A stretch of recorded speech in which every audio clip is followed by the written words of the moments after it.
Azze ve Celle buyuruyor Estağfirullah. وَمَا خَلَقْتُ الْجِنَّ وَالْاِنْسَ اِلَّا لِيَعْبُدُونَ diyor, ben cinleri ve insanları başka bir gaye için, başka bir amaç için ben yaratmadım.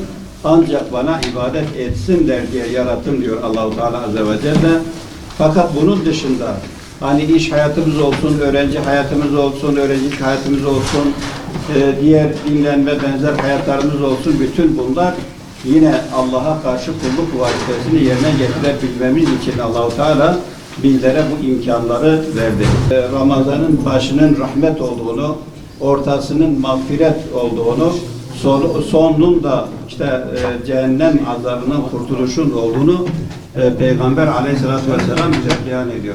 Aslında bunu şöyle de kıyas edebiliriz. Hani dünya hayatını da üç kısma ayırabiliriz. Ya da bir insanın hayatını da üç kısma ayırabiliriz.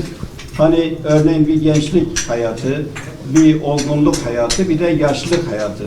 Yani ondan sonraki ölüm tabii.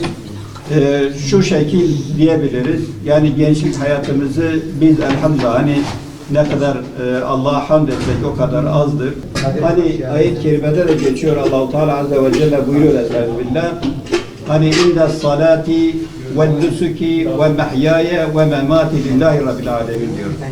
Sen onlara de ki ya Muhammed, benim namazım, benim ibadetim, hayatım ve ölümüm alemlerin Rabbi olan Allah içindir. Yani Müslümanın boş bir vakti yoktur.